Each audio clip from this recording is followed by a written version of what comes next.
Bonjour à tous, bienvenue sur la chaîne YouTube PowerCamp. On vous l'avait promis, mobilité pour l'haltéro partie 2. Cette fois-ci, ça va être 3 exos, top 3 des exos pour la mobilité haut du corps spécifique à l'haltérophilie. Toujours avec Louis Le Guenec, notre coach haltéro. C'est parti, écoute Louis, j'étais un très joli... un joli kawaii. Un joli kawaii. Pas trop le montrer pour l'instant, mais... ouais, alors pour le top 3 à faire comme le bas du corps, c'est pas les seuls exercices que vous devez faire, mais ce sont peut-être les 3 principaux, en tout cas pour moi. Ils vont être hyper spécifiques, ça veut dire que ça va être un mouvement qui va essayer de se rapprocher le plus possible des contraintes de mobilité qu'on peut avoir sur le mouvement d'arraché. Au niveau du front track, parce que sur le haut du corps, c'est là où on est souvent limité. Et le troisième, ce sera plus d'un point de vue santé, où on peut avoir des bobos, que ce soit au poignet, au coude ou aux épaules en haltéro, sur les 3 mouvements, à l'épaulé, à l'arraché et au jeté. Et l'objectif du dernier exercice, ça va être justement d'essayer de relâcher toute cette chaîne antérieure qui est trop tendue, très souvent, pour justement moins se faire mal et essayer de gommer des blessures qu'on peut avoir depuis un moment. Donc ça, c'était la bande-annonce, du coup, alors c'est parti, premier exercice, alors, que tout le monde connaît très bien. Ouais, alors on va commencer pour l'arraché, c'est un mouvement que beaucoup de personnes font. Après, il faut le faire de manière la plus... essayer d'être concentré quand on le fait et surtout essayer de penser à l'objectif final. L'objectif final, c'est d'être à l'aise en réception d'arraché. Donc, c'est comme vous avez votre bâton. Le mouvement, le premier, c'est des dislocations avec le bâton. Si vous les faites comme ça, vous n'êtes jamais dans une position où vous allez vous retrouver en arraché. Oui, si vous les faites comme les papilles à la salle de fitness, voilà. Ça sert à rien. L'objectif, ça va être de venir verrouiller les coudes au maximum, comme si vous étiez en arraché. Si vous êtes un peu raide, vous prenez tout au bout sur un bâton qui est long au début. Et là, on va venir essayer, pas seulement de le faire avec les épaules, mais aussi d'avoir les omoplates qui accompagnent, en venant hausser et abaisser et accompagner le mouvement. Une fois qu'on est à l'aise, on resserre, et petit à petit, on vient resserrer. Donc il y en a qui vont venir forcer en essayant, sur le retour, de venir une épaule après l'autre, tant bien que mal. En plus, on peut se niquer l'épaule en faisant ça. Donc l'objectif, ça va être vraiment d'avoir un mouvement qui se rapproche le plus possible quand on arrive en position haute, ici, de la réception d'arraché. Et pareil, ça va jouer au niveau du dos. Évitez de le faire en venant vous cambrer. On essaye de garder une position qui est neutre au niveau du dos. Donc on contracte les abdos pour venir serrer et pas trop se cambrer. Et on vient ouvrir à fond. Toujours pareil, Robin l'avait dit dans le podcast sur la mobilité qu'on avait fait ensemble, la posture elle est importante lors des étirements. Donc les faites pas pareil en étant tout relâché avec les épaules devant. On vient se trouver une position où on serait top pour réceptionner une barre à l'arraché. Ici, poitrine sortie et en gardant les abdominaux un minimum contractés. Je fais une suggestion, Louis, tu me dis s'il est d'accord. Vous pouvez le faire aussi de manière un petit peu décomposée, c'est-à-dire qu'avant de venir disloquer, vous faites un haussement d'épaule, vous haussez les trapèzes. Je veux dire venir. Alors non, juste au départ en fait, on hausse les trapèzes au départ, voilà, et après on vient basculer. Alors je sais pas ce que t'en penses, mais moi je trouve que c'est bien, ça évite parce qu'il y en a en fait ils pensent directement à basculer les bras en arrière sans hausser les épaules, et là c'est là qu'en fait ils se font mal généralement, ça crée des petites douleurs. Ce qui peut être intéressant là-dessus, c'est de faire une dislocation qui va se rapprocher plus d'un mouvement d'haltéro. On va venir hausser les épaules, faire un tirage de bras et venir basculer. Comme ça on reproduit ce qu'on fait sur un arraché, on hausse, on monte les coudes et on bascule derrière. Après cet exercice, si vous savez faire une dislocation avec une prise qui est large, vous n'êtes pas au niveau avancé là-dessus. Petit à petit, on va venir essayer de resserrer les mains jusqu'à le faire avec les mains les plus serrées possibles. Vous pouvez voir des petites chinois, c'est un peu décourageant, qui viennent le faire comme ça. Désolé, je vous le montre pas. Mais dans l'idéal, il faudrait qu'avec votre prise d'arraché, votre prise de snatch, vous soyez capable de faire ce mouvement-là. Ça voudrait dire qu'en position de réception, vous ne risquez pas de... Donc au fur et à mesure, vous allez essayer de venir rapprocher les mains, au fur et à mesure des reps, des séries et des séances, rapprocher les mains pour réussir à le faire de la manière la plus à l'aise possible. Et après, plus serré si jamais vous y arrivez, surtout ceux qui jettent en push jerk, où il y a une grosse contrainte de mobilité sur les épaules, il faut être capable de le faire relativement proche si vous ne voulez pas jeter ici. Il faut qu'on arrive à aller chercher justement derrière sur les épaules. Et la bonne nouvelle, c'est que cet exercice il sert aussi pour la gym, quoi. Il sert pour la gym, déjà sur le keeping, quand tu vas venir chercher une ouverture ici, c'est à peu près la même ouverture, tu me dis si je me trompe, et quand tu vas venir chercher une ouverture ça dépend ici, des gens, mais oui, c'est de toute façon... encore une fois, faites attention, parce qu'on en a toujours à la salle qui sont là, on leur dit tends les bras, ils disent c'est tendu. Bras tendus, vous venez vraiment verrouiller les coudes, et dans l'idéal, vous ne restez pas avec les épaules abaissées. Si vos omoplates sont abaissées à fond, vous allez toujours avoir tendance à venir abaisser aussi, fléchir un peu au niveau des coudes. On vient essayer d'être un minimum acteur là-haut pour venir verrouiller. Au niveau du format de travail, ce que vous pouvez faire, ce qui est bien, c'est que c'est des échauffements qui sont dynamiques. Donc vous pouvez les mettre en place en début de séance sans trop de problèmes, sans en gros inhiber le réflexe myotatique que vous allez pouvoir avoir sur les épaules. En gros, ça ne va pas être au détriment de votre performance. Donc en début de séance, vous pouvez faire 3 séries de 10. Moi, ce que j'aime bien faire à l'échauffement, c'est enchaîner. Donc si par exemple vous avez choisi un des exercices de renfort bas du corps, de mobilité bas du corps qu'on avait annoncé dans la première vidéo, vous allez faire par exemple 10 séries là-dessus. Ensuite, vous allez faire 10 reps en goblet squat en attendant un peu en bas pour essayer de vous étirer. Vous faites un espèce de circuit comme ça pour justement aborder ensuite votre entraînement snatch de la manière la plus mobile possible. Alors exercice numéro 2, malheureusement tu vas pas pouvoir le montrer, mais tu vas pouvoir nous l'expliquer et par-dessus on va insérer une petite rajouter la vidéo vidéo. pour vous montrer. Donc là on a vu la mobilité overhead qui est une grosse demande en haltéro mais qui est relativement facile à travailler, surtout que ça vient vite. Si on le fait relativement souvent, là, ça vient vite. Le deuxième position qui va être un peu il va y avoir beaucoup de demandes au niveau mobilité sur le haut du corps, c'est la position de front track. Ça tu l'avais vu, on a vu des gymnastes hyper mobiles qui étaient venus à la salle, Robin, et c'est une position qu'ils n'arrivaient pas à avoir. Alors que c'est des mecs qui ont un écart, sur les épaules ils sont hyper mobiles aussi, par contre avoir une belle position en front track, ils avaient des mal. C'est hyper spécifique. C'est hyper spécifique à l'haltéro.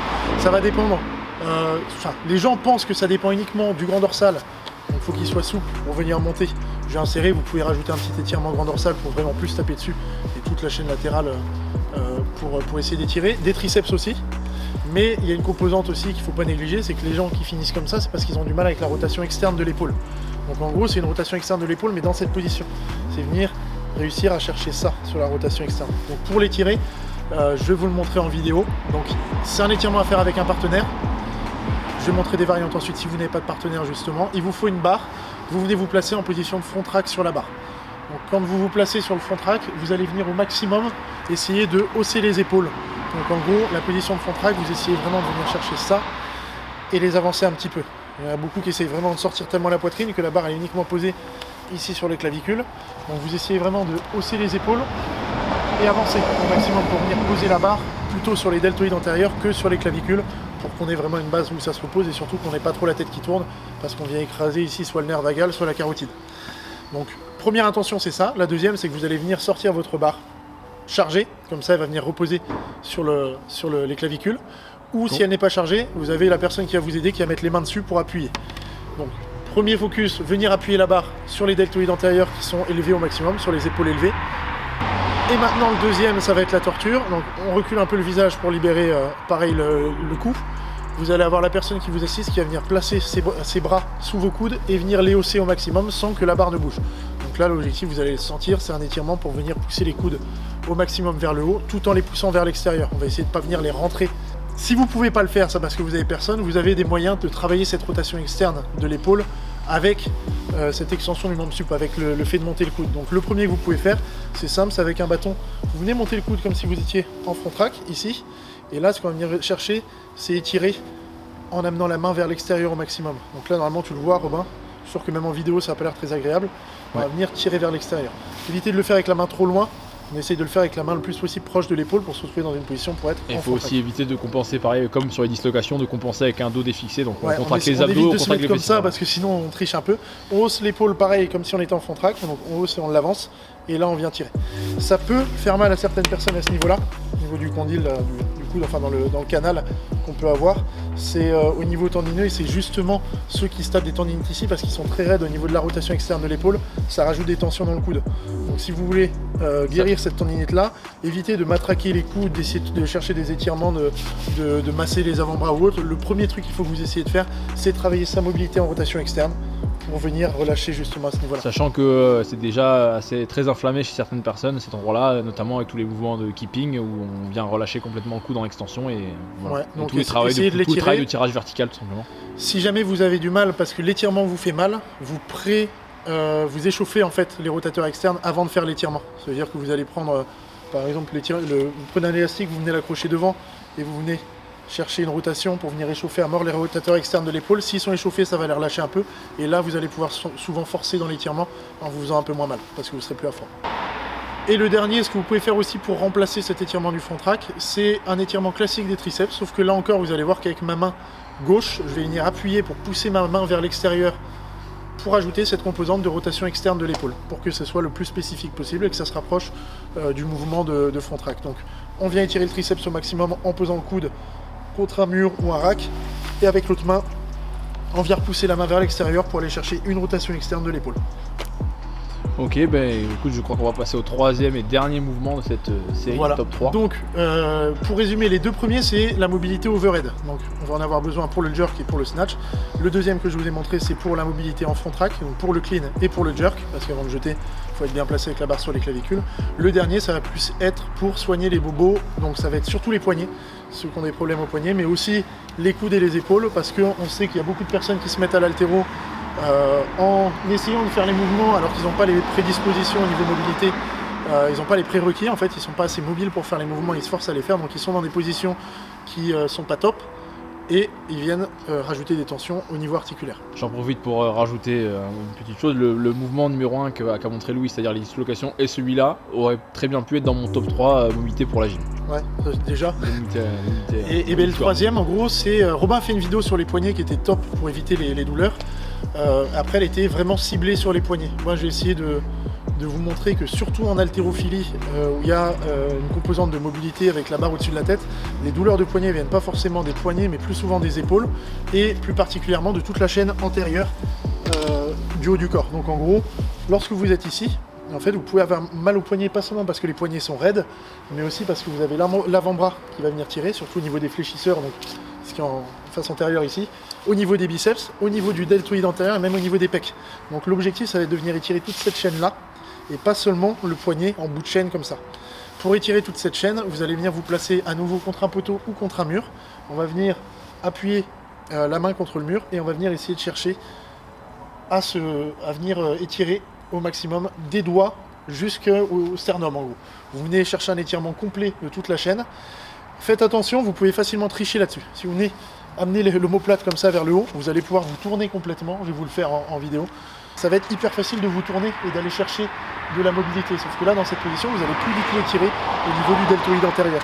Alors ce qu'on va essayer de faire, c'est venir abaisser l'épaule au maximum et en abaissant l'épaule, venir chercher la mobilité. Vous voyez que moi je suis un peu catastrophique là-dessus, surtout sur ce bras-là parce que c'est le bras où j'ai le poignet qui nique et c'est un étirement qui me fait énormément de bien.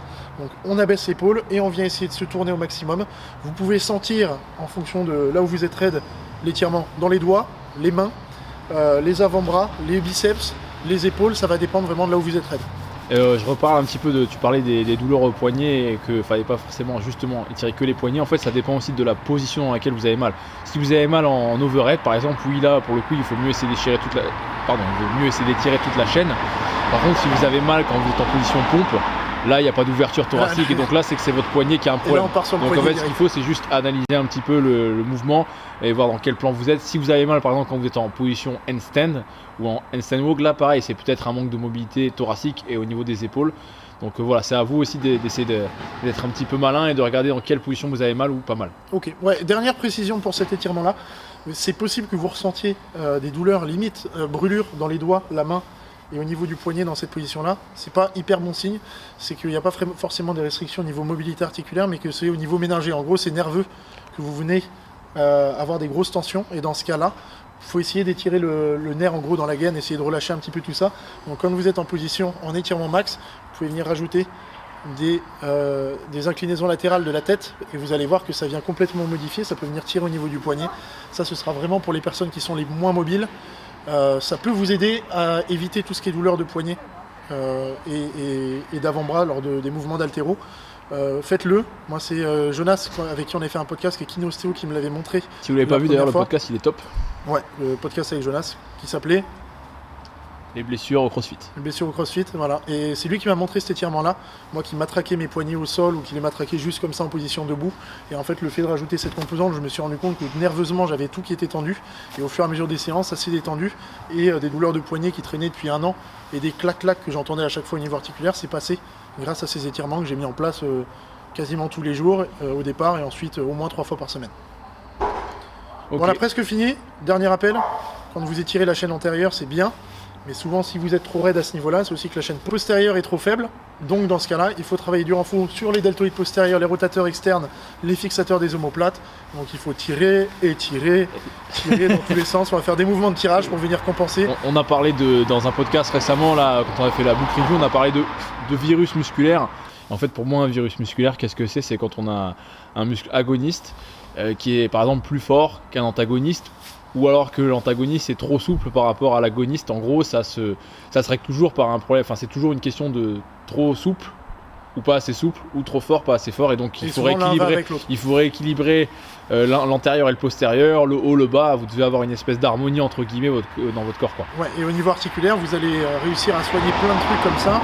Par exemple sur les genoux, au niveau des tendinites, la plupart des gens, c'est pas vrai pour tout le monde, mais la plupart des gens qui ont des tendinites syndrome rotulien, c'est qu'ils ont le quadri qui est beaucoup trop tendu parce qu'ils le matraquent avec des squats, et à l'inverse, c'est les ischios qui sont pas du tout assez renforcés, surtout sur un mouvement de flexion de jambe, donc en gros de leg curl. Donc pour essayer de rééquilibrer le plateau tibial, on va étirer et masser le quadri à fond et on va renforcer au maximum les ischios. Voilà pour le top 3. On est bon, Robin? Ouais. Voilà, donc comme j'ai dit au début, c'est pas les trois seuls exercices qu'il faut faire, mais pour moi c'est les 3 basiques. Et si vous faites déjà ces 3 mouvements, vous avez premièrement des articulations qui vont être plutôt saines parce que pas de virus musculaire. Vous allez avoir une position overhead qui sera beaucoup mieux et vous allez avoir une position de front track qui va être aussi plus à l'aise. Après, le petit truc qui va manquer, et dont on n'a pas parlé mobilité haut du corps, c'est l'extension thoracique, mais on en parle tout le temps. Et ça, de toute façon, on a fait d'autres vidéos dessus, une vidéo sur l'épaule et dos rond, où on a tendance à venir réceptionner ici. Donc ça va être la base, c'est du postural à faire en premier. Une fois que vous avez réglé ce problème d'ouverture thoracique, on vient travailler sur tout ce qui est épaule pour venir travailler la mobilité. De toute façon, on va faire ça a été énormément réclamé, on va faire un tutoriel sur le squat clean, et automatiquement quand tu vas faire un tutoriel sur le squat clean, tu vas devoir parler de la mobilité thoracique en réception, donc ce sera peut-être l'occasion de faire un rappel pour ceux qui n'ont pas vu les autres vidéos. Et ben voilà, les positions et les timings, ça fait la technique. Voilà. Merci à tous. Merci à tous, et puis on se retrouve très vite on se retrouve bientôt. Vidéos. Si vous voulez récupérer du matériel pour vous entraîner, donc que ce soit des bumpers ou des barres qui sont de bonne qualité, ou si vous voulez avoir des t-shirts, des drapeaux, de l'équipement relatif à l'haltérophilie, vous pouvez vous rendre sur le site Weightlifting House, avec qui on correspond pas mal et avec qui on bosse. Vous mettez le code PowerCamp10 et vous avez 10% de réduction de notre part. Voilà, donc profitez-en, n'hésitez pas à aller voir leur site, ils font des trucs top. Et leur chaîne YouTube est top aussi, ils ont des vidéos sur les athlètes de top niveau en haltérophilie. Donc allez-y, rendez-vous sur Weightlifting House, on s'abonne à la chaîne YouTube et on se retrouve dans la prochaine vidéo.